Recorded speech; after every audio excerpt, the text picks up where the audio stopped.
अभी हम बिहार के एक सरकारी विद्यालय में हैं और सरकारी विद्यालय का ये शौचालय है और आप लोगों को देख के लग रहा होगा कि अरे मर्दवा ये तो सरकारी विद्यालय का शौचालय है, ऐसे कैसे कि माँ टाइल्स सब लगा रहता है, ऐसा तो है नहीं। अभी इतना ही नहीं, आप लोग इधर भी देख लीजिए, ये बिहार का सरकारी विद्यालय है और सरकारी विद्यालय का ये शौचालय है जो कि कितना साफ सफाई का ख्याल रखा गया है यहाँ पे और कितना सुदृढ़ तरीके से रखा गया है। और देखिए हैंड वॉश का भी रखा गया और चारों तरफ जहाँ शौचालय है टाइल्स का व्यवस्था किया गया है, इधर भी किया गया है। और ये एक दिव्यांगों के लिए अलग से शौचालय बनाया गया है और यहाँ पे लिखा भी गया है, आप लोग देख सकते हैं कि चाइल्ड विद स्पेशल नीड, ये दिव्यांगों के लिए स्पेशल व्यवस्था शौचालय का किया गया है। और इधर शौचालय का सुंदरता और शुद्धता और स्वच्छता आप लोग देख सकते हैं क्योंकि ये बिहार का सरकारी विद्यालय है और ये बिहार का सरकारी विद्यालय का शौचालय ऐसा भी हो सकता है अगर हर एक विद्यालय में अगर अच्छे टीचर रहे और अच्छे ढंग से उसको बनाना चाहे तो हो सकता है,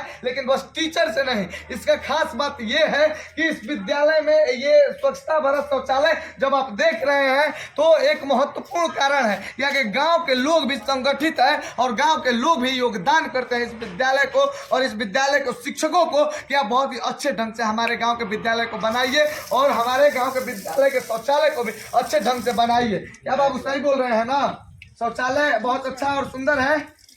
जी सर। तो आप लोग देख सकते हैं और देखिए ये हाथ धोने का तरीका देखिए, यहाँ पर साबुन का व्यवस्था रखा गया है और ऐसे हाथ नहीं धोते हैं, साबुन से हमेशा धोते हैं ना। देखिए क्योंकि यहाँ पे शुद्धता और स्वच्छता का बहुत ही खास ध्यान रखा गया है। और सबसे लास्ट में आपको बता दें कि इस स्कूल का नाम है मध्य विद्यालय पतलुका रोहतास का ये विद्यालय है और इसी विद्यालय से सलोनी नाम की लड़की वायरल हो रही है जो कि दारू पे शराबबंदी पे गाना गा के, और ये वही विद्यालय है और ये वही उसी विद्यालय का शौचालय है जो कि कितना शुद्ध कितना स्वच्छ है आप लोग देख सकते हैं, वो छुपने लायक नहीं। अगर हमारा विनती है सबसे और हमारा चाह भी है और मानसिक इच्छा भी है कि हमारे बिहार का हर एक सरकारी विद्यालय अगर ऐसा हो जाता है तो बहुत बड़ी चीज है ये, तो इसलिए धन्यवाद।